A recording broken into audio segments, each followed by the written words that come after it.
Foi a pessoa mais cuidadosa do Brasil inteiro. Se trancou num sítio na serra, fazia teste de Covid toda semana, mal deixava o marido encostar nele. Mesmo assim, morreu da pior forma possível, aos 42 anos, com 2 bebês de 1 ano em casa, esperando ele voltar.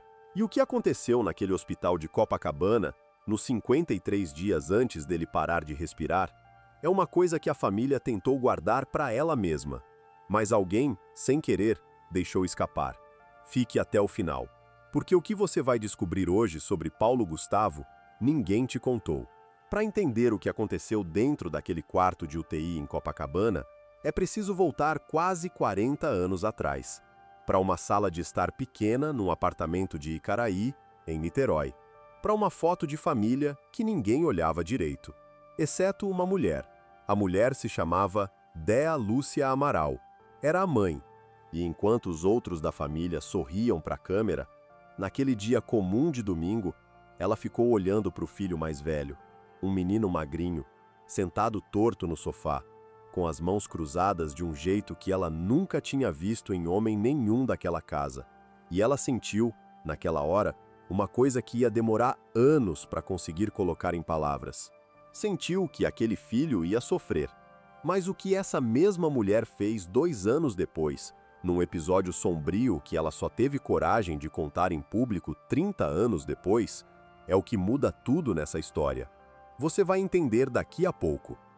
O menino se chamava Paulo Gustavo Amaral Monteiro de Barros. Nasceu no dia 30 de outubro de 1978, em Niterói, no estado do Rio de Janeiro. Família de classe média. O pai chamava Júlio. A mãe, Déa Lúcia, era professora aposentada de português. Mulher dramática, escandalosa, com aquela voz alta de quem ocupa todos os cômodos ao mesmo tempo. Paulo era o filho mais velho. Tinha uma irmã caçula chamada Juliana, conhecida na família como Ju. Apartamento pequeno em Icaraí, vida regrada, missa aos domingos, escola católica durante a semana. A escola se chamava Colégio Salesiano, no bairro de Santa Rosa, uma das instituições católicas mais tradicionais da cidade. E foi exatamente naquele colégio, no início dos anos 90, que começou a ferida que nunca cicatrizou no Paulo Gustavo. Porque o Paulo era diferente, e os outros meninos da escola perceberam antes mesmo dele entender por que era diferente. Os colegas do recreio, os apelidos no corredor do colégio, as piadas que ele ouvia no banheiro, tudo isso entrava naquele menino magrinho de Icaraí todo dia, das 7 da manhã até o meio-dia, e voltava com ele para casa em silêncio. A Déa Lúcia recebia o filho no portão do prédio. Via os olhos dele, sabia, mas não dizia nada, porque naquela época, no início dos anos 90 no Brasil, falar daquilo em voz alta era pior do que o próprio problema. Guarde essa imagem na cabeça, porque essa solidão dolorosa da infância de Icaraí é a chave de tudo o que vai acontecer depois. Inclusive do que aconteceu dentro daquele hospital de Copacabana, quase 30 anos depois. O que ninguém imaginava, naquela época, é que aquele mesmo menino calado, observador, ferido, estava juntando dentro dele um material que ia mudar o cinema brasileiro para sempre. Porque enquanto sofria, ele observava. Observava a própria mãe ao telefone, observava as vizinhas do prédio, observava as tias barulhentas que apareciam no almoço de domingo. O jeito que essas mulheres gritavam, riam, brigavam, choravam, pediam Deus, falavam mal das amigas. O drama enorme delas em coisas pequenas. Tudo entrava dentro daquele menino sem ele perceber. Anos depois, ia sair tudo de uma vez. E quando saiu, virou uma personagem que ia fazer 25 milhões de brasileiros chorarem de rir nos cinemas. E ia fazer Paulo Gustavo ganhar mais de 100 milhões de reais. Mas o dinheiro não comprou o que ele mais queria, e não impediu o que aconteceu depois. Aos 15 anos, em 1993, Paulo Gustavo entrou em casa um dia com o uniforme da escola sujo, de um jeito que a Déa Lúcia nunca tinha visto. Quando a mãe perguntou para o filho o que tinha acontecido naquele dia específico de aula em Santa Rosa, ele não respondeu. Foi direto para o quarto e fechou a porta com força. Foi naquela noite cruel, dentro daquele apartamento de Icaraí, em Niterói, que essa mãe brasileira tomou uma decisão que mudou a vida dela, a vida do filho, e que ela só ia ter coragem de contar publicamente 30 anos depois, na televisão, já com o filho morto e enterrado. Você vai saber o que foi daqui a pouco. A Déa Lúcia esperou o filho dormir naquela noite sombria de Icaraí. Depois, sentou na sala vazia do apartamento e ficou pensando. O Paulo tinha entrado no quarto e fechado a porta com força.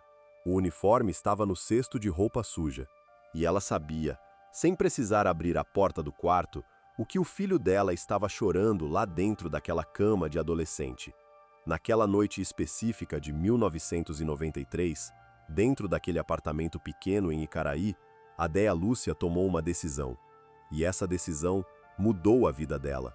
Mudou a vida do filho dela, e ela só ia ter coragem de contar o que tinha feito publicamente 31 anos depois, em rede nacional, na televisão brasileira. O depoimento dela aconteceu no dia 30 de outubro de 2024, uma quarta-feira, aniversário de 46 anos do Paulo. Só que naquela data, ele já estava morto e enterrado há 3 anos e 6 meses. E a Déa Lúcia foi até o estúdio do programa Lady Night, da apresentadora Tata Werneck, no canal Multishow, e contou pela primeira vez na vida o que tinha feito naquela noite de 93 em Icaraí. As palavras textuais dela foram registradas em vídeo nacional. Olhando direto para a câmera, com a voz embargada, a Déa Lúcia disse para Tata Werneck o seguinte: "Foi quando eu percebi numa foto. Esse menino tem alguma coisa estranha. O Paulo Gustavo sentado com a família, e eu esperei. Vamos ver. Aí depois eu percebi que o meu filho, naquela época não falava gay, era afeminado. Aí eu falei que tinha que ser forte por ele, brigar por ele. Brigar por ele. Em 1993, no Brasil, numa família católica de classe média de Niterói, numa época em que praticamente nenhuma mãe brasileira de classe média defendia filho gay em voz alta, se engolia, se escondia, se rezava para passar. Mas a Déa Lúcia não engoliu, ela brigou e continuou brigando pelo resto da vida do filho. Na mesma entrevista do Lady Night, 3 anos depois da morte do filho, a Déa ainda disse uma frase que pegou a apresentadora de surpresa em estúdio. A vida exigiu de mim também ser essa mãe forte, essa mulher forte, e segurei a onda. As pessoas pensam que sou uma pessoa maravilhosa. Eu não sou não. Todo mundo tinha que ser assim. Lembra dessa Déa Lúcia? Porque 30 anos depois daquela noite de 93, essa mesma mulher ia estar segurando a mão do mesmo filho dentro de uma UTI de Copacabana, na hora exata em que ele parou de respirar. E ia precisar de toda essa força silenciosa de novo. O Paulo, com toda essa dor silenciosa da adolescência em Icaraí, começou a se proteger de um jeito que ninguém esperava. Ele virou engraçado. Era a estratégia mais antiga do mundo. Fazer rir antes que rissem dele. E a fonte de inspiração estava bem na frente dele, dentro do apartamento de Niterói. A própria mãe Déa Lúcia. Ele observava tudo. O jeito que a Déa Lúcia falava ao telefone com as amigas, o jeito que ela gritava o nome dos filhos pela janela do apartamento, o jeito que ela reclamava do marido na cozinha, o drama enorme dela em coisas pequenas. Tudo isso ia entrando dentro daquele adolescente sem ele perceber. E anos depois, ia sair tudo de uma vez. Quando saiu, mudou o cinema brasileiro para sempre. Mas até chegar lá, o Paulo ainda tinha que passar por muita coisa, e a primeira porta que abriu para ele foi numa escola de teatro do Rio de Janeiro. Em 2004, o Paulo se matriculou na Casa das Artes de Laranjeiras, no Rio de Janeiro. A escola era conhecida pela sigla CAL, uma das instituições de teatro mais tradicionais do país. Ali, dentro daqueles corredores velhos do bairro carioca de Laranjeiras, o Paulo encontrou pela primeira vez na vida um lugar onde não precisava se esconder, onde o jeito dele de falar, de gesticular, de imitar mulheres, virou matéria-prima de trabalho. Estudou na mesma turma de gente que ia ficar famosa depois. Fábio Porchat, que anos depois seria um dos criadores do Porta dos Fundos. Marcos Magela, que ia virar parceiro fixo do Paulo em palco, em televisão e em filme até o fim da vida.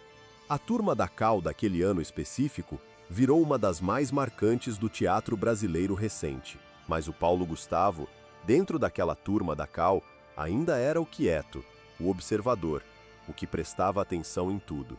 Os colegas contam, em entrevistas que vieram depois da morte dolorosa dele, em maio de 2021, que o Paulo não era o cara que aparecia nas festas do Rio. Não era o cara que disputava papel principal nos exercícios. Era o cara que ficava sentado no fundo da sala, olhando, anotando, guardando.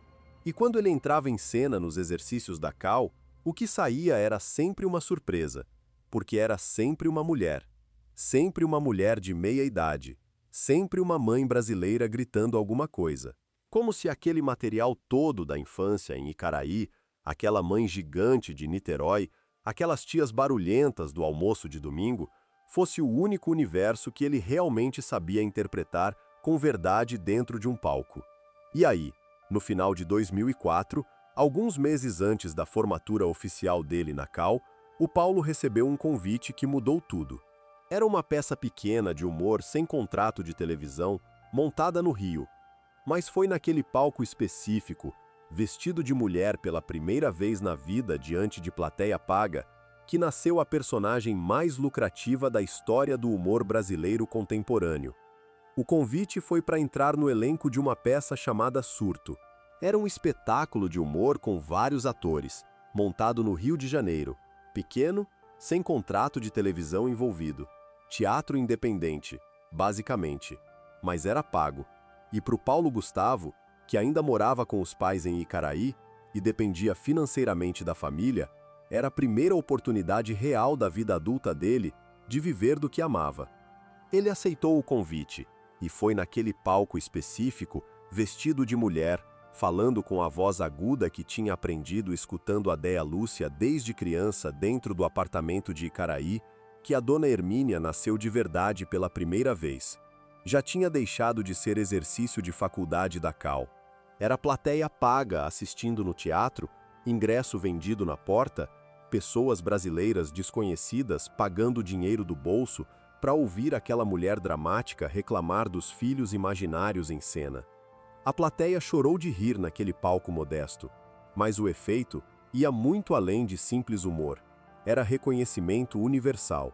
Cada brasileiro que assistia naquele teatro pequeno do Rio via a própria mãe naquela mulher de bobs na cabeça. O jeito específico de gritar pelos filhos, o drama enorme por coisas pequenas do dia a dia, o amor sufocante e generoso ao mesmo tempo. Era a mãe brasileira inteira, ali, num homem só, vestido de mulher, num palco modesto da Zona Sul carioca. E foi aí que o Paulo Gustavo percebeu o que tinha nas mãos, mas o que veio depois, ele ainda não viu chegando. Em 7 anos seguidos rodando o Brasil com uma personagem só, a dona Hermínia ia transformar aquele ator iniciante de Niterói num dos homens mais lucrativos da história do humor brasileiro. Em 2006, 2 anos depois da estreia em Surto, Paulo Gustavo escreveu sozinho um espetáculo solo só sobre essa personagem. Chamou o espetáculo de Minha Mãe é uma Peça. Era um monólogo, um homem sozinho no palco, vestido de mulher, falando das dores e das alegrias de uma mãe brasileira comum. Entre 2006 e 2013, ele viveu o que muitos artistas brasileiros chamam de a longa estrada. 7 anos rodando o país inteiro com uma peça só, apresentando a mesma personagem em cidade após cidade, sempre lotando, sempre tendo que voltar. Em 2011, o Paulo conseguiu o primeiro programa de humor próprio dele na televisão paga. Estreou o 220 volts no canal Multishow. Era um programa com vários personagens, todos interpretados por ele. Mulher Feia, Senhora dos Absurdos e, claro, Dona Hermínia. Em setembro de 2013, o mesmo ano em que o filme Minha Mãe é uma Peça estreou no cinema brasileiro, ele também começou no Multishow o seriado Vai Que Cola. Era ambientado numa pensão fictícia da Zona Sul carioca. O Paulo interpretava Valdomiro, o porteiro carismático e meio confuso. O programa virou um dos maiores fenômenos da TV paga brasileira da década seguinte, e em junho de 2013 veio o salto definitivo da carreira dele. A peça virou filme. Custou pouco. Quase ninguém apostou que ia funcionar nos cinemas. Mas o que aconteceu nas salas brasileiras mudou tudo. Filas que davam volta no quarteirão. Pessoas que voltavam para ver 2, 3 vezes seguidas. Mãe levando filha, filha levando mãe. Pouco depois da estreia, virou o filme brasileiro mais visto daquele ano inteiro de 2013. 3 anos depois, em 2016, veio o segundo filme da franquia. E para fechar a trilogia oficial, 2019 trouxe o terceiro filme nas telas do Brasil. Os 3 filmes juntos venderam mais de 25 milhões de ingressos nos cinemas brasileiros. 25 milhões de brasileiros pagando ingresso para ver Dona Hermínia gritar com filhos imaginários dentro de um cinema, mais do que qualquer outra franquia brasileira da história nacional inteira do cinema.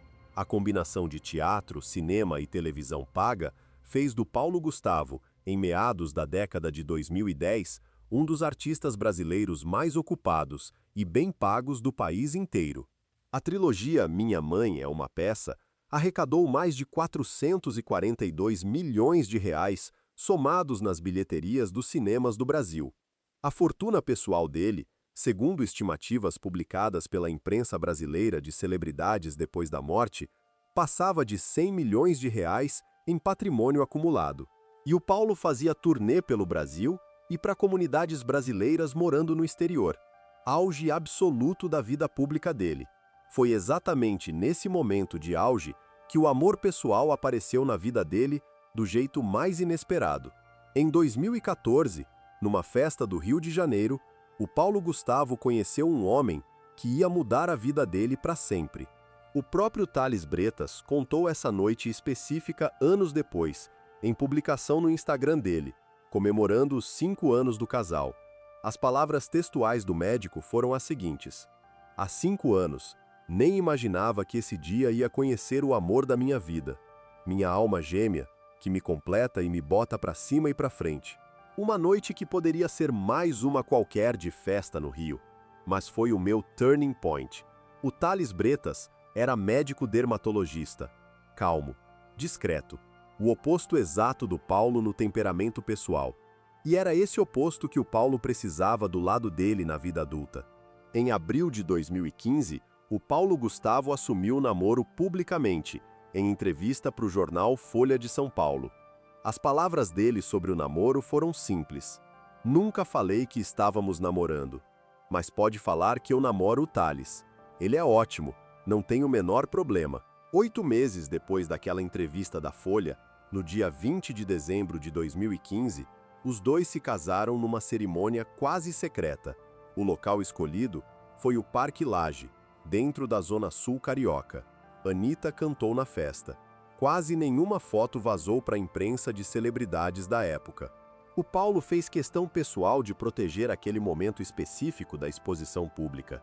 Entre os convidados presentes naquela festa do Parque Lage estava uma atriz brasileira que ia ter um papel silencioso e arrepiante na história final do Paulo Gustavo.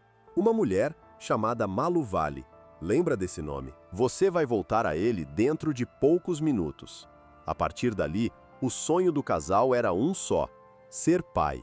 Mas o que aconteceu na busca por esse sonho, 2 anos depois do casamento do Parque Lage, é uma das tragédias pessoais mais brutais da vida adulta do Paulo Gustavo. Uma tragédia que o Brasil já esqueceu e que ninguém imaginava que ia explicar, anos depois, por que aquele homem decidiu sentar e fazer um testamento detalhado aos 39 anos completos. No dia 13 de outubro de 2017, o Paulo Gustavo abriu o Instagram dele e anunciou para o Brasil inteiro a notícia mais feliz da vida adulta dele até aquele momento. Ele e o Thales iam ser pais, de gêmeos, um menino e uma menina, gerados nos Estados Unidos por uma barriga solidária contratada pelo casal. Os nomes já estavam escolhidos pelos dois: Gael, para o menino, Flora, para a menina. A Déia Lúcia ficou em êxtase com a notícia do neto. Compartilhou no Instagram dela uma foto com 2 pares de sapatinhos pequenos. A família inteira de Icaraí se organizou para receber as 2 crianças que estavam por vir. E aí, 2 meses depois daquele anúncio do Instagram do Paulo, em meados de dezembro de 2017, aconteceu uma coisa que ninguém daquela família esperava. Algo que destruiu o Paulo Gustavo por dentro de um jeito que ele nunca mais voltou a ser o mesmo homem público que tinha sido até então. A barriga solidária contratada pelo casal entrou em trabalho de parto antes da hora prevista. Muito antes. Os 2 bebês ainda não eram viáveis para sobreviver fora do útero materno. E o que aconteceu naquele hospital americano específico, em dezembro de 2017, é o que destruiu o Paulo Gustavo silenciosamente por dentro. Gael e Flora não resistiram. O parto prematuro horrível, no meio da gestação, e nenhum dos 2 bebês sobreviveu fora da barriga da gestante. No dia 16 de dezembro de 2017, um sábado, o Paulo Gustavo postou no Instagram pessoal dele uma das mensagens mais duras da vida adulta dele. As palavras textuais escritas por ele naquele post de luto público foram as seguintes: Gente, gostaria de dividir com vocês um momento super difícil. Na semana passada, a mamãe de aluguel entrou em trabalho de parto no meio da gestação, quando os bebês ainda não eram viáveis. Infelizmente, não será dessa vez. Estamos muito tristes, mas fortes, e acreditamos que tudo isso tem algum porquê que saberemos mais pra frente. A mensagem era curta, educada, quase profissional. Era o estilo dele, sempre. Não chorar em público, não dar de bandeja a dor pessoal pro mundo, engolir e seguir. Mas por dentro daquele apartamento do Rio de Janeiro, alguma coisa silenciosa mudou no Paulo Gustavo a partir daquela perda dolorosa de 17. E é exatamente aqui, nessa altura cronológica específica da vida pública dele, que essa história inteira começa a apontar para o hospital de Copacabana, onde ele ia morrer 4 anos depois. 2 anos depois daquela perda dolorosa de 17, em agosto de 2019, finalmente os bebês esperados pelo casal nasceram. Foram 2 barrigas solidárias diferentes nos Estados Unidos. Os óvulos das 2 gestações vieram da mesma doadora, uma mulher que o Paulo e o Thales não chegaram a conhecer pessoalmente, para que os 2 irmãos fossem geneticamente meio-irmãos entre si. No dia 3 de agosto de 2019, dentro da cidade americana de San Diego, na Califórnia, nasceu Romeu, gerado a partir do material biológico do Thales. 10 dias depois, no dia 13 de agosto, nasceu Gael, gerado a partir do material do Paulo Gustavo. E o Paulo decidiu uma coisa que pegou a família inteira de surpresa. Deu ao segundo filho exatamente o mesmo nome do bebê que tinha perdido 2 anos antes. Trouxe o nome morto de volta para o mundo. E foi o momento mais feliz da vida adulta dele, segundo o que o Paulo dizia nas entrevistas brasileiras daquele ano. A vida finalmente estava no lugar, por uns meses.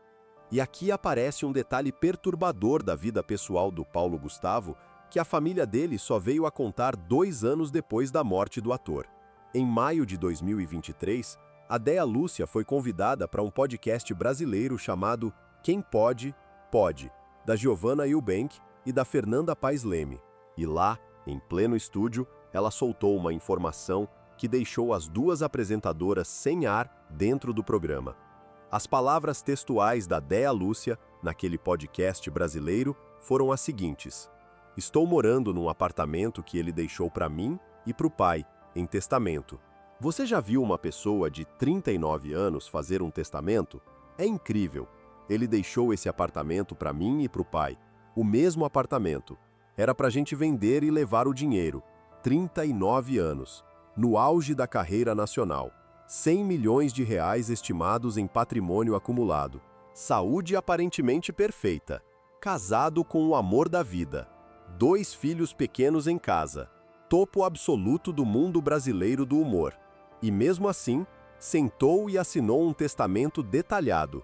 Item por item. Apartamento da mãe. Apartamento do pai. Cláusulas específicas escritas de próprio punho.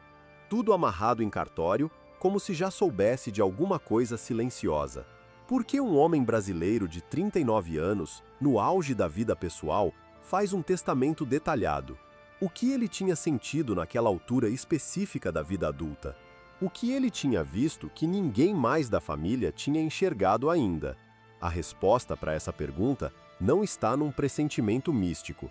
Está num episódio real e documentado, que aconteceu 2 anos antes do testamento. A perda dolorosa dos 2 primeiros filhos, antes mesmo de eles nascerem. O Paulo Gustavo tinha entendido, na pior forma possível, que o dinheiro do cinema brasileiro, a fama nacional, o casamento perfeito, nada daquilo protege ninguém da morte chegando de repente.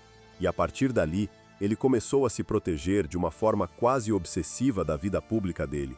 Porque o que ninguém imaginava, naquela altura silenciosa de 2019, é que essa proteção toda, esse cuidado pessoal, essa paranoia que o Paulo desenvolveu nos meses seguintes, não ia ser suficiente. Em março de 2020, 3 meses depois daquele Natal de 19 com os bebês recém-chegados, o mundo inteiro parou. A pandemia da Covid chegou ao Brasil em ritmo arrepiante, e o Paulo Gustavo, com aquele medo da morte instalado dentro dele desde a perda dos gêmeos, com a asma que ele carregava desde criança, com 2 bebês de 1 ano em casa esperando o pai voltar, ele fez uma coisa que praticamente nenhuma outra celebridade brasileira fez naquela altura específica de 2020. Se trancou, de verdade. O Paulo levou a família inteira para um sítio em Itaipava, distrito do município de Petrópolis, dentro do interior do Rio de Janeiro. Subiu a Serra Fluminense com o Thales, o Romeu e o Gael. Trancou os portões da propriedade e praticamente não saiu de lá por mais de 1 ano de pandemia brasileira. Os raros visitantes que conseguiam chegar até a porta do sítio eram obrigados a fazer teste de PCR antes da entrada. O próprio Paulo Gustavo fazia teste semanalmente, religiosamente. Esfregava o cotonete no nariz, mandava para o laboratório carioca, esperava o resultado a cada semana brasileira de isolamento. A imprensa de celebridades chamou o Paulo de paranoico no isolamento, e ele assumiu publicamente nas redes sociais, sem vergonha disso, só com medo silencioso real, medo legítimo, medo daquela mesma coisa que ele tinha previsto para a mãe Déa Lúcia desde criança em Icaraí. E aqui é onde tudo muda, porque em maio de 2020, 2 meses depois do início oficial da pandemia no Brasil, o Paulo Gustavo deu uma entrevista pública em rede nacional. E nessa entrevista específica, ele disse uma frase arrepiante que, vista hoje, com tudo o que aconteceu depois, é assustadora de escutar de novo. A entrevista foi para a amiga próxima do Paulo, a atriz Ingrid Guimarães. O programa era o Além da Conta, do canal GNT. A conversa aconteceu de forma remota, por causa do isolamento sanitário da pandemia. E nela, o Paulo Gustavo falou as seguintes palavras textuais em rede nacional brasileira. Eu tenho problema respiratório. A medicina não sabe ainda como esse vírus reage dentro de cada pessoa. Eu tenho medo de pegar isso, a pessoa não saber o que usar em mim, e eu morrer. Então, eu tenho medo, eu morrer. Foi isso que ele disse, em rede nacional, para o Brasil inteiro que estava assistindo. Quase 1 ano antes de morrer, exatamente do jeito que ele descreveu naquela entrevista específica do GNT. Mas o Paulo Gustavo não foi o único da família que sentiu isso vindo. A Déa Lúcia, em entrevista pública dada anos depois da morte do filho, confessou uma coisa que ela tinha guardado dentro dela durante a vida inteira. As palavras textuais dela foram registradas em vídeo nacional. Ele tinha uma energia que não era comum, era sensitivo e tinha medo disso. Ele sempre falava que morreria cedo. Desde sempre ele dizia isso. Desde sempre. Não desde a pandemia. Não desde os 39 anos do testamento. Desde sempre. Desde criança no apartamento de Icaraí. Desde adolescente no colégio salesiano. Desde antes da fama, do dinheiro, dos filhos. E foi exatamente isso que aconteceu, 10 meses depois daquela entrevista do GNT com a Ingrid Guimarães. Em dezembro de 2020, no meio do isolamento brasileiro de Itaipava, aconteceu uma coisa que mudou para sempre o equilíbrio emocional dentro daquela família. A Déa Lúcia, mãe do Paulo, pegou Covid de forma assintomática. Quer dizer, Ela tinha o vírus dentro do corpo dela, mas não sentia absolutamente nada do quadro clínico tradicional. No dia 15 de dezembro daquele ano, ela fez um exame de controle médico, e o resultado veio negativo finalmente. Operou um olho para catarata no dia seguinte. No dia 22 de dezembro, operou o outro olho do rosto. No dia 23 de dezembro de 2020, 2 dias antes do Natal brasileiro, a Déa Lúcia pegou um carro e subiu a Serra Fluminense em direção a Itaipava. Ia passar o Natal com o filho mais velho, o genro Thales, e os 2 netos pequenos, Romeu e Gael. Quando chegou no sítio da família, o Paulo Gustavo olhou para a cara da mãe e fez uma brincadeira pesada que ia ficar registrada para sempre dentro daquela família carioca. As palavras textuais que a própria Dona Déa contou em entrevista pública anos depois, sobre aquele momento, foram as seguintes. Quando cheguei lá, ele olhou para minha cara e disse: "Mãe, você é tão raça ruim que nem a Covid aguentou com você. Mas se eu pegar, eu vou morrer. Se eu pegar, eu vou morrer."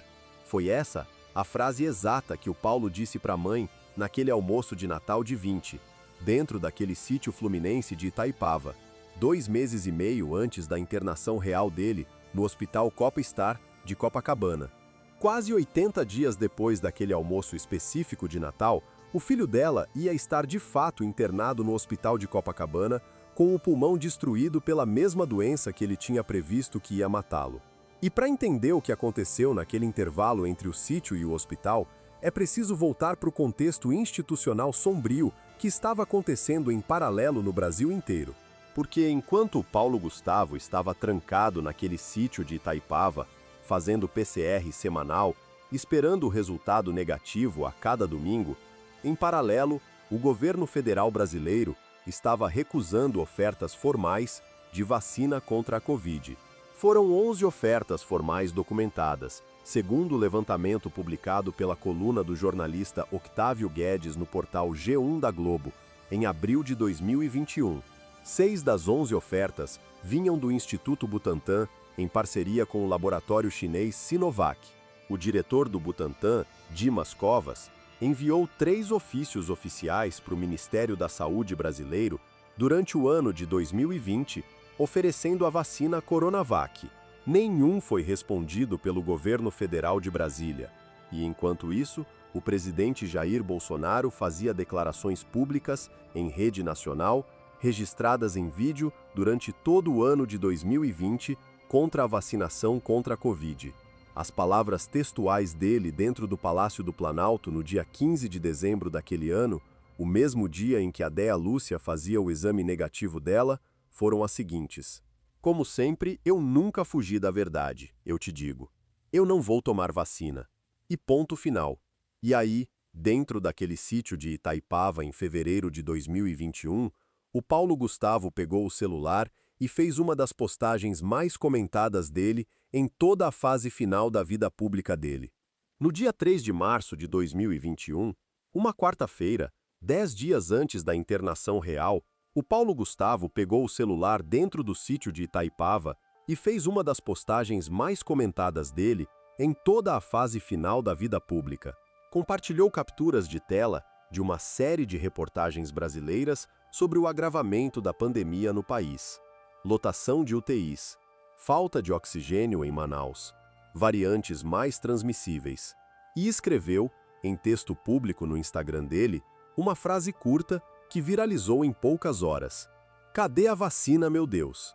10 dias depois daquela postagem específica do Paulo no Instagram, ele ia estar de fato internado no Hospital de Copacabana, lutando pela vida adulta dentro de uma UTI brasileira. E uma das amigas próximas dele, a atriz Malu Vale, ia receber durante esse intervalo uma mensagem privada de poucas palavras que só seria relida no dia do velório dele. Lembra desse nome? Falta pouco para essa mensagem aparecer aqui. Na primeira semana de março de 2021, depois de quase um ano inteiro de isolamento rigoroso, depois de dezenas de testes semanais que sempre tinham dado negativo, o Paulo Gustavo fez mais um teste de rotina, mais um cotonete no nariz, mais um envelope para o laboratório carioca, Mais uma espera de algumas horas pelo resultado que sempre vinha negativo. Só que dessa vez, o resultado não veio do jeito que vinha sempre. Veio positivo. O Paulo Gustavo entrou em pânico dentro daquele sítio de Itaipava. Tudo o que ele tinha previsto desde criança em Icaraí estava se realizando ali, no envelope do laboratório, em letra clínica preta. O mesmo medo que ele tinha confessado para Ingrid Guimarães no GNT em maio do ano anterior.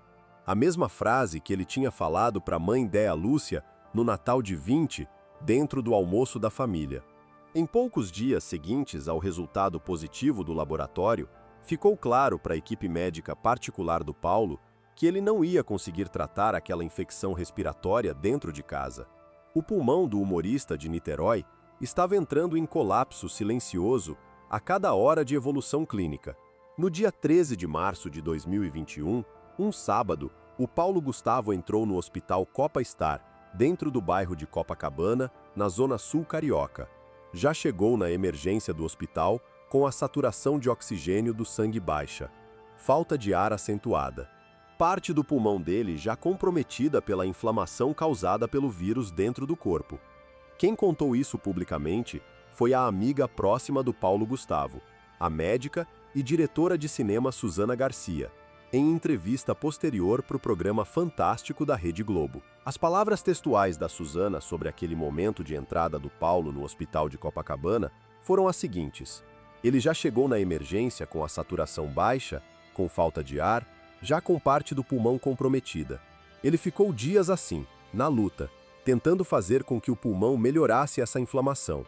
E foi exatamente aí, dentro daquele quarto de hospital de Copacabana, que começou a contagem brutal dos 53 dias que ninguém da imprensa brasileira tinha autorização para cobrir de perto.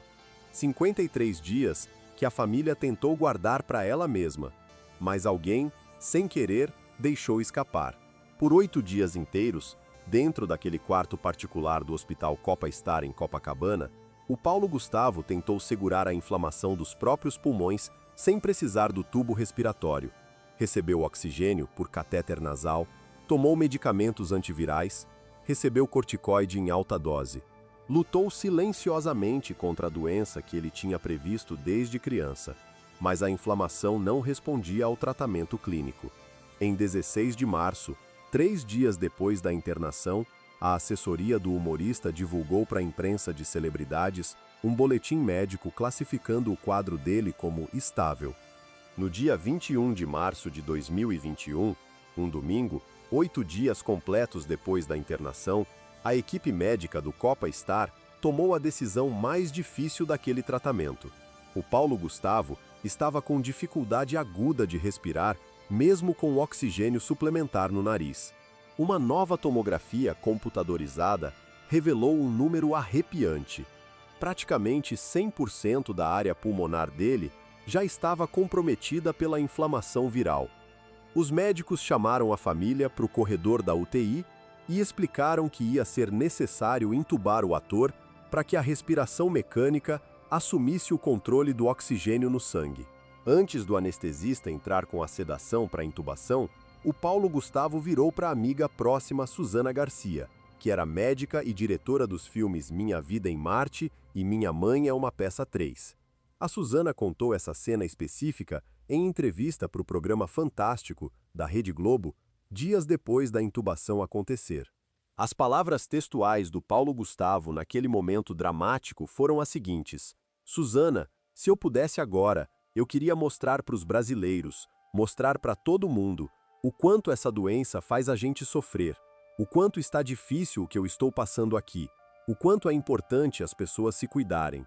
Era um pedido público dirigido aos outros brasileiros, não para ele mesmo, para os outros entenderem o sofrimento real dentro de uma UTI de Covid em 2021. Depois daquela frase para o mundo, antes do tubo respiratório entrar de fato, o Paulo Gustavo virou o rosto para o lado da cama onde estava o Thales Bretas, marido e dermatologista, e disse 3 palavras curtas que viraram um dos momentos mais lembrados da fase final pública dele. Te amo. Até já. 3 palavras dirigidas ao marido, cheias de promessa silenciosa. cheias de uma esperança que naquele exato momento dentro da UTI de Copacabana ainda parecia razoável de se ter.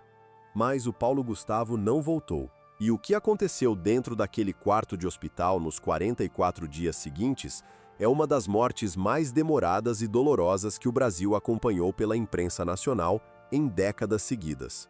Mas existe um detalhe arrepiante daquele dia 21 de março que ninguém da família soube, até depois do velório acontecer. Pouco antes do anestesista entrar com a sedação, mais ou menos meia hora antes do tubo descer pela garganta dele, o Paulo Gustavo pegou o celular pessoal dele dentro da cama do hospital. Mandou uma mensagem privada de WhatsApp para a atriz Malu Vale, a mesma amiga próxima que estava no casamento dele no Parque Lage em 2015. A mensagem tinha 4 frases curtas. Vou entubar aqui em meia hora. Vai ser melhor para mim. Reza. Te amo. A Malu Vale leu a mensagem na hora. Respondeu rezando pelo amigo. Mandou força. E só ia voltar a ler aquela mensagem específica dentro do celular dela no dia do velório do Paulo Gustavo, 44 dias depois. E o que ela encontrou no detalhe técnico do horário registrado dentro do WhatsApp dela é uma das coincidências mais perturbadoras, documentadas em toda a história do humor brasileiro contemporâneo. Mas para entender o peso exato dessa coincidência específica, é preciso primeiro acompanhar o que aconteceu nos 44 dias seguintes, dentro daquela UTI. Naquele mesmo dia 21 de março, o Tales pegou o celular pessoal e fez um post nas redes sociais para acalmar os fãs do Paulo. Disse, com a voz calma de médico dermatologista que ele era, que aquela intubação era mais um passo na cura da infecção respiratória. Disse que o Paulo tinha sido sedado para que o pulmão dele descansasse. O Brasil acreditou no boletim do marido. Os amigos famosos da família Paulo Gustavo acreditaram também. A apresentadora Tata Werneck convocou nas redes sociais dela uma corrente coletiva de oração pelo amigo. A Ana Maria Braga falou do Paulo na televisão da Globo. A Fátima Bernardes pediu carinho ao público brasileiro. Todo mundo achou, naquela altura específica, que era questão de dias até o ator acordar da sedação. O pulmão dele continuava sem responder ao tratamento clínico, mesmo com o tubo no lugar. E no dia 2 de abril de 2021, 12 dias depois da intubação, a equipe médica do Copa Star tomou uma decisão clínica drástica. O respirador mecânico tradicional, sozinho, já não conseguia manter o oxigênio no sangue do Paulo em níveis suficientes para alimentar o cérebro humano. O pulmão estava muito comprometido pela inflamação acumulada de semanas. Os médicos iniciaram então um tratamento chamado ECMO, sigla que vem do inglês e significa oxigenação por membrana extracorpórea. Em palavras simples para qualquer brasileiro entender em casa. O ECMO é uma máquina que substitui o pulmão biológico dentro do corpo. O sangue do paciente sai do corpo dele por um cano, passa por uma membrana sintética que adiciona oxigênio e remove o gás carbônico, e volta para o corpo já oxigenado. O pulmão real, dentro do peito, não precisa trabalhar enquanto isso. Fica em repouso clínico, tentando se curar sozinho. O ECMO é o último recurso da medicina moderna. Quando um hospital coloca um paciente nessa máquina específica, é porque tudo o que vinha antes já não estava dando conta sozinho. E o Paulo Gustavo, aos 42 anos, asmático desde criança, com 106 milhões estimados em patrimônio, 2 filhos pequenos esperando o pai voltar para casa, foi colocado nesse limite extremo. O tratamento com a máquina trouxe outro problema clínico imediato. Para usar o ECMO, o sangue do paciente precisa ser anticoagulado por remédio específico. Quer dizer, ele não pode coagular dentro do equipamento se não entope todos os canos da máquina. E o problema é que sangue mais fino também sangra mais facilmente. Em 4 de abril, 2 dias depois da introdução do ECMO, o Paulo passou por uma toracoscopia para corrigir uma fístula broncopleural que tinha se formado no pulmão dele. Em 7 de abril, o Tales Bretas teve que ir pessoalmente nas redes sociais explicar para os fãs que o marido tinha precisado de transfusão de sangue urgente. Aproveitou o post para pedir que os fãs brasileiros doassem sangue nos bancos públicos do Brasil, que estavam vazios por causa da pandemia. Em 22 de março de 2021, um dia depois da intubação, a apresentadora Tata Werneck publicou nas redes sociais dela uma das mensagens mais compartilhadas daquele período inicial da internação. As palavras textuais escritas pela Tata Werneck no Instagram foram as seguintes: Paulo Gustavo está atravessando um momento difícil. Oração é uma arma poderosa, gratuita e eficaz. Não importa a sua religião, todas são legítimas. Vamos rezar para o Paulo sair logo dessa e voltar a fazer o que ele mais ama: fazer vocês rirem. Outras celebridades brasileiras, como Luciano Huck, Angélica, Marcos Magela e Mônica Martelli, também aderiram publicamente à corrente coletiva nas redes sociais. No dia 11 de abril, o boletim médico oficial do Hospital Copa Star usou pela primeira vez uma palavra que pesou para a família inteira: crítico. Situação clínica continua crítica. Foi isso que o hospital divulgou para a imprensa brasileira de celebridades naquela manhã. E acrescentou uma frase que assustou ainda mais: as diversas complicações pulmonares já demandaram procedimentos invasivos. Em palavras simples, o pulmão do Paulo Gustavo já tinha tido tantas intervenções, tantos tubos, tantas câmeras, tantas correções clínicas, que praticamente cada parte daquele órgão já tinha sido invadida por algum procedimento médico. Em 26 de abril, o boletim trouxe mais uma notícia ruim: pneumonia bacteriana, em cima da Covid, em cima do pulmão já destruído pela inflamação viral acumulada. Uma bactéria oportunista aproveitou que o sistema imunológico do humorista estava debilitado e atacou. E aí, no domingo 2 de maio de 2021, depois de 50 dias completos de inferno respiratório dentro daquela UTI de Copacabana, aconteceu uma coisa que ninguém da família imaginava acontecer naquela altura do tratamento. E foi o pior tipo de esperança documentada que o Brasil já viveu coletivamente em décadas. No dia 2 de maio de 2021, um domingo à tarde, a equipe médica do Copa Star tomou uma decisão clínica de rotina. Resolveram reduzir os sedativos do Paulo Gustavo gradualmente. Queriam testar como ele estava respondendo neurologicamente. Queriam medir o nível de consciência do paciente. Era um procedimento técnico padrão. E aconteceu o milagre que toda a família estava esperando há semanas. Segundo o boletim médico oficial divulgado pelo hospital no dia seguinte, palavra por palavra, após redução dos sedativos e do bloqueador neuromuscular, o paciente acordou e interagiu bem com a equipe profissional e com o seu marido. O Paulo Gustavo tinha acordado, olhou em volta do quarto, reconheceu o Thales segurando a mão dele. Interagiu com a equipe médica do plantão. Comunicou-se silenciosamente com os médicos. 50 dias dormindo dentro da UTI brasileira. Quase 2 meses com o tubo respiratório descendo pela garganta. Uma pneumonia bacteriana. Fístulas pulmonares. Transfusões de sangue. ECMO ligado dia e noite. E mesmo assim, ele acordou. O Thales saiu correndo do quarto para contar para a família que estava no corredor.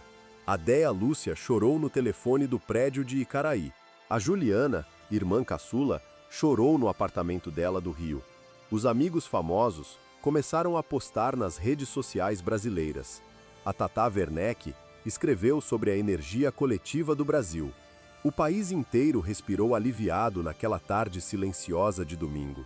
E o Paulo Gustavo só tinha voltado para se despedir, porque naquela mesma noite de domingo 2 de maio, poucas horas depois de ele acordar para o Thales segurar a mão dele, o pesadelo entregou a última cartada arrepiante.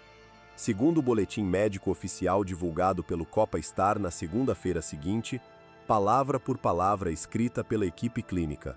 À noite, subitamente, houve piora acentuada do nível de consciência e dos sinais vitais, quando novos exames demonstraram ter havido embolia gasosa disseminada, incluindo o sistema nervoso central, em decorrência de uma fístula bronquiolo-venosa. Vou traduzir o que esse boletim médico significa em palavras simples para qualquer brasileiro entender em casa. O pulmão do Paulo Gustavo Depois de quase 2 meses sendo destruído pela Covid e pelas bactérias oportunistas, desenvolveu uma rachadura específica entre os bronquíolos pulmonares e as veias circulatórias.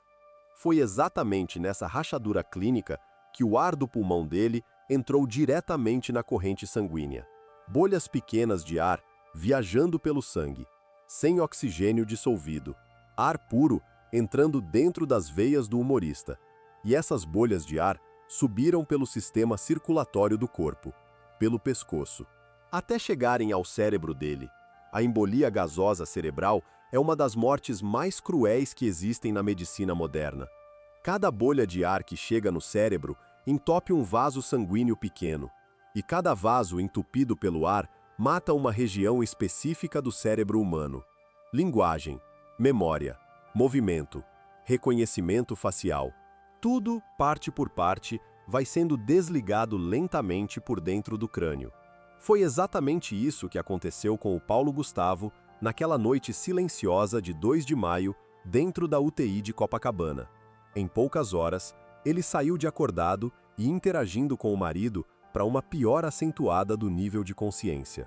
O cérebro dele estava sendo desligado por dentro, lentamente, enquanto o coração ainda batia e a máquina ainda oxigenava o sangue dele artificialmente. No dia 3 de maio, o boletim médico oficial usou as palavras instável e de extrema gravidade. No dia 4 de maio, o boletim usou uma palavra ainda pior, irreversível. E na noite específica desse mesmo dia 4 de maio, todos os fios sombrios dessa história inteira vieram amarrar dentro do mesmo ponto, dentro do mesmo horário registrado, dentro do mesmo número, que ninguém da família ainda tinha conseguido conectar com a mensagem privada que o Paulo tinha mandado para Malu Vale 44 dias antes. 4 de maio de 2021, uma terça-feira brasileira, manhã de outono carioca. A família do Paulo Gustavo recebeu uma ligação direta do plantão do Hospital Copa Star pedindo que viessem ao prédio com urgência.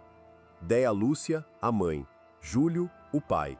Juliana, irmã caçula. Penha, madrasta da família. O empresário pessoal do humorista.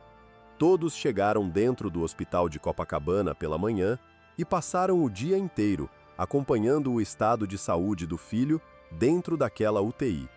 Era hora de se despedir.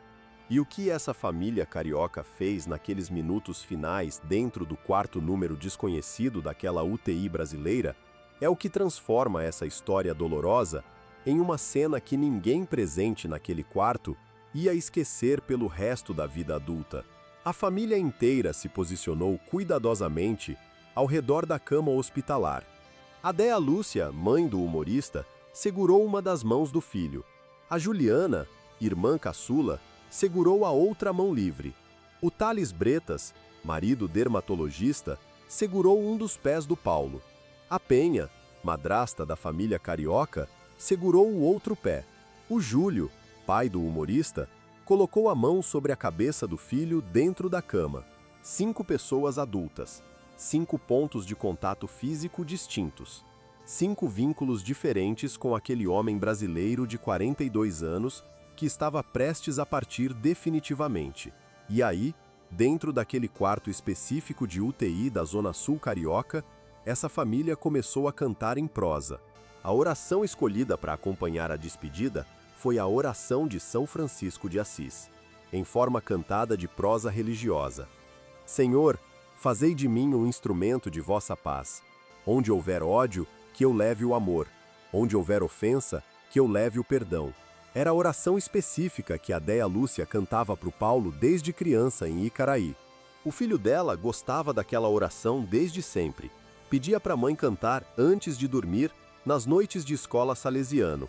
Desde menino sensível, dentro do apartamento de Niterói, antes do colégio católico, antes do bullying no recreio, antes de tudo que veio depois na vida pública. Ele dormia escutando a mãe cantando essa oração. Essa mesma oração de São Francisco, cantada pelas mesmas pessoas da família carioca, acompanhou o Paulo Gustavo nos últimos minutos da vida adulta dele. Agora todos crescidos. todos com os olhos vermelhos de 44 dias seguidos de espera dentro do hospital. Todos sabendo dentro da cabeça que aquela era a despedida real. E enquanto a família cantava em volta da cama hospitalar, os números dos monitores eletrônicos começaram a cair lentamente. Os batimentos cardíacos foram diminuindo. 70, 60, 50, 40. A frequência respiratória mecânica continuava igual nos monitores, porque era a máquina ECMO trabalhando ainda. Mas o coração biológico do Paulo Gustavo foi se rendendo devagar dentro do peito dele. A Déa Lúcia, segurando a mão direita do filho dentro daquela cama hospitalar, disse uma frase que nenhuma mãe brasileira deveria ter que dizer no fim da vida adulta de um filho. Ela olhou para o rosto do Paulo, ali deitado, sem se mexer mais, com a oração de São Francisco ainda no ar do quarto, e falou: meu filho, obrigada por você ter me escolhido para ser sua mãe. Os batimentos cardíacos do Paulo Gustavo pararam de aparecer dentro dos monitores às 21h12 da noite, carioca daquele 4 de maio. 21h12. Esse foi o horário exato registrado pela equipe médica do plantão do Copa Star dentro do boletim oficial divulgado para a imprensa brasileira. E aqui é onde a história inteira amarra dentro de um único ponto perturbador. Lembra daquela mensagem privada de WhatsApp que o Paulo Gustavo tinha mandado para Malu Vale 44 dias antes, meia hora antes da intubação, dentro daquela mesma UTI de Copacabana? Aquelas 4 frases curtas: vou intubar aqui em meia hora. Vai ser melhor para mim. Reza. Te amo. A Malu Vale só foi reler essa mensagem específica no dia do velório do amigo, 2 dias depois da morte.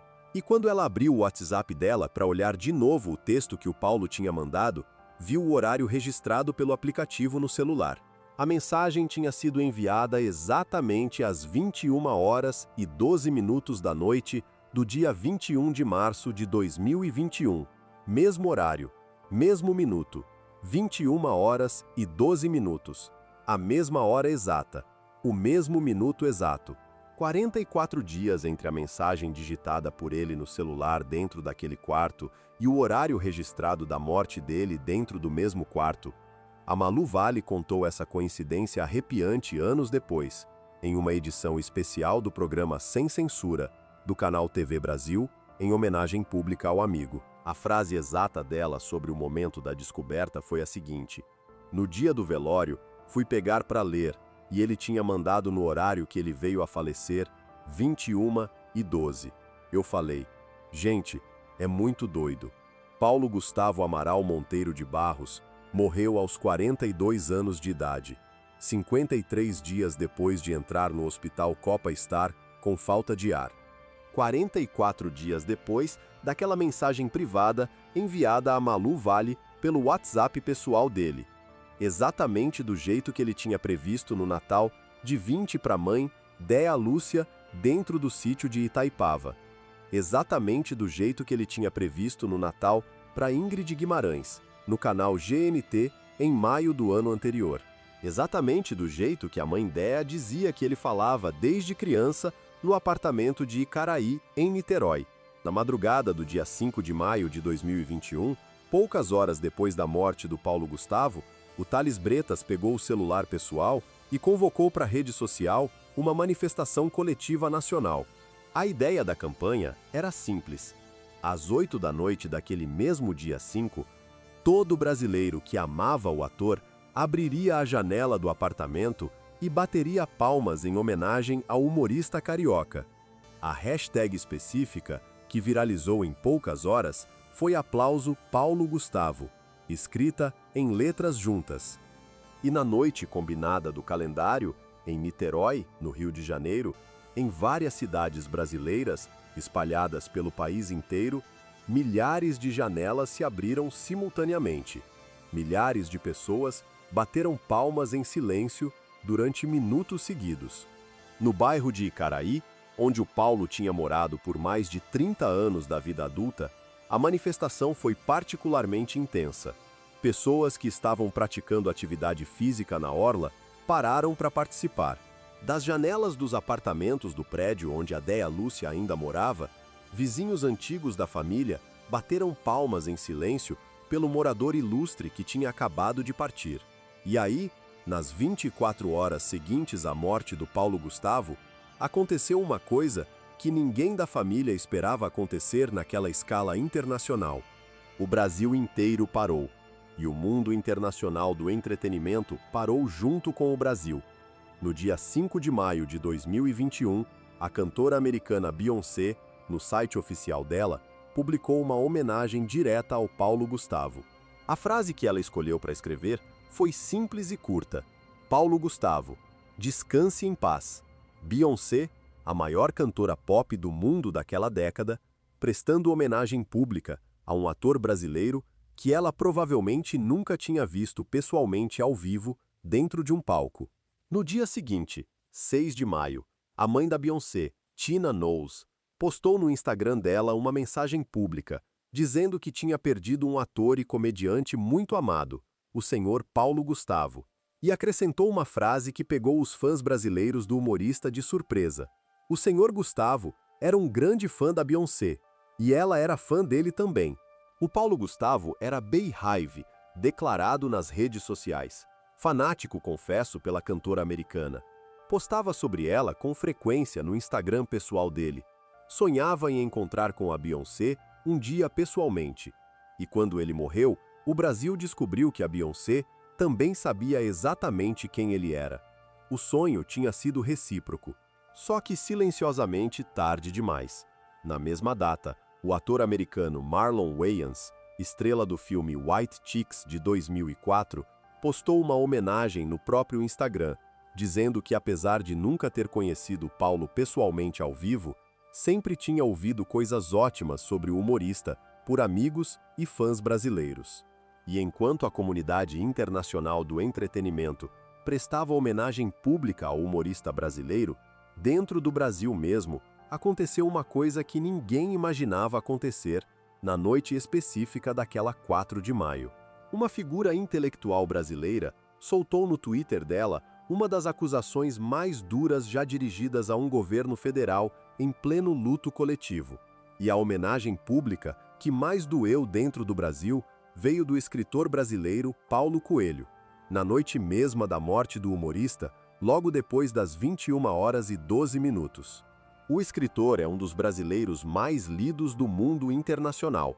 Escreveu nas redes sociais oficiais dele uma das mensagens mais duras dirigidas ao governo federal brasileiro durante toda a pandemia. As palavras textuais escritas pelo Paulo Coelho naquela noite específica foram as seguintes: assassinos de Paulo Gustavo. Quem dizia é só uma gripezinha. Não passa de 200 mortes. Cloroquina resolve. Gente morre todo dia. Lockdown destrói o país. Máscara nos faz respirar ar viciado. Eu obedeço o comandante. E por aí vai. Canalhas da pior espécie. No dia 7 de maio, o desenhista brasileiro Maurício de Souza homenageou o Paulo Gustavo, transformando o ator em personagem temporário da Turma da Mônica. A tirinha publicada no Instagram oficial da marca mostrou o Paulo Gustavo no topo da imagem, de chapéu, com os braços abertos derramando um arco-íris sobre os personagens infantis. A legenda específica da publicação dizia o seguinte: Paulo Gustavo trouxe tantas cores para as nossas vidas. Descanse em paz, querido amigo. Você é eterno. No dia 9 de maio, a Prefeitura Municipal de Niterói anunciou publicamente que a empresa de lazer e turismo da cidade fluminense, conhecida pela sigla Neotour, ia criar o Circuito Turístico Cultural Paulo Gustavo, em homenagem oficial ao ator filho mais ilustre da cidade carioca. Porque a homenagem mais concreta e mais lucrativa para a cultura brasileira inteira ainda não tinha chegado naquela altura. E foi exatamente 1 ano e 2 meses depois da morte do Paulo Gustavo que o nome dele virou lei federal, sancionada dentro do Congresso Brasileiro. No dia 8 de julho de 2022, pouco mais de 1 ano depois da morte do humorista carioca, o Congresso Brasileiro aprovou a Lei Complementar número 195. O nome oficial da lei era simples: Lei Paulo Gustavo. Era uma lei federal que destinava verbas públicas para o setor cultural brasileiro, que tinha sido devastado financeiramente pela pandemia da Covid. Eram cerca de 3 bilhões e 800 milhões de reais distribuídos para cidades e estados investirem em cultura, em arte, em audiovisual independente. Pela primeira vez na história inteira do Brasil, uma lei federal de incentivo à cultura nacional carregou o nome de um humorista popular, sem ser nome de general das Forças Armadas, de político brasileiro tradicional ou de industrial poderoso. Carregou o nome de um ator gay, filho de professora aposentada de Icaraí, casado com um médico dermatologista, criador de uma personagem inspirada na própria mãe brasileira. E em São Paulo capital, dentro do bairro do Campo Limpo, na zona sul paulistana, o artista plástico brasileiro Paulo Terra pintou um mural enorme em maio de 2021. O desenho aparece dias depois do velório do humorista. Mostra o rosto do Paulo Gustavo ao lado do rosto da Dona Hermínia. O mural específico fica numa parede de esquina, dentro de um imóvel particular cujo proprietário cedeu o espaço de graça para a arte urbana. Quem passa por aquela esquina paulistana hoje, mais de 5 anos depois da morte do humorista, vê o sorriso do Paulo Gustavo ainda olhando para a rua, como se ele nunca tivesse ido embora dali fisicamente. O que sobra dessa história inteira não tem a ver com o sucesso financeiro acumulado pelo Paulo Gustavo. Nada do material. Não importa a Dona Hermínia consagrada nos cinemas brasileiros, a fila de fãs nas portas, os 25 milhões de ingressos vendidos durante a trilogia inteira. Não importam os 100 milhões de reais estimados na conta bancária dele depois da morte, a homenagem internacional da Beyoncé no site oficial dela, o mural feito no Campo Limpo paulistano, o aplauso convocado pelo Tales nas janelas de Niterói durante a internação. O que sobra dessa história é outra coisa. O que sobra dessa história inteira são 2 meninos brasileiros, 2 bebês que tinham 1 ano e 8 meses de idade no dia em que o pai deles parou de respirar dentro daquela UTI de Copacabana. Romeu e Gael. Hoje em dia, ambos com 6 anos completos. Crescendo silenciosamente, sem se lembrar do som da voz do pai, do cheiro pessoal dele ou de qualquer imagem física daquele homem que escolheu trazer os 2 ao mundo. Depois de já ter perdido outros 2 bebês antes de eles nascerem, em dezembro de 2017, dentro de outro hospital americano específico. O que sobra também é uma mãe brasileira chamada Déa Lúcia. Hoje, na casa dos 70 e poucos anos completos, mora num apartamento que o filho deixou para ela em testamento aos 39. Aparece com frequência em entrevistas e podcasts brasileiros, contando a história pública de um filho que dizia, desde criança em Icaraí, que ia morrer cedo, e que agora não está mais ali presente para protegê-la. Como ela protegeu o filho aos 15 anos de idade, em 1993, em uma época do Brasil em que praticamente ninguém da classe média carioca defendia filho gay em voz alta dentro de família católica. O que sobra também é um marido brasileiro chamado Tales Bretas, médico dermatologista de 30 e poucos anos hoje, que segurava o pé do Paulo dentro daquela cama hospitalar na hora de ele ir embora para sempre, que escutou a frase "Te amo, até já", dita pelo Paulo antes da intubação respiratória de 21 de março, e ficou esperando dolorosamente 44 dias seguidos de espera dentro do hospital de Copacabana, que reconstruiu a vida pessoal depois da perda, do jeito que conseguiu, sozinho, com os 2 filhos pequenos, sob a responsabilidade legal dele. Mas o que sobra principalmente dessa história brasileira inteira é uma pergunta arrepiante que ninguém consegue responder com certeza. Por que algumas pessoas específicas, desde criança, parecem saber? Por que a Déa Lúcia confessou em entrevista pública na televisão que o filho dela era sensitivo, que tinha uma energia que não era comum dentro de família alguma, que sempre falava em voz alta, desde sempre dentro do apartamento de Icaraí, em Niterói, que ia morrer cedo, e que de fato morreu exatamente como tinha previsto, da forma respiratória que tinha descrito em rede nacional para Ingrid Guimarães, no canal GNT, em maio de 2020, no momento exato em que o mundo brasileiro inteiro estava com a respiração coletiva ameaçada pela pandemia da Covid.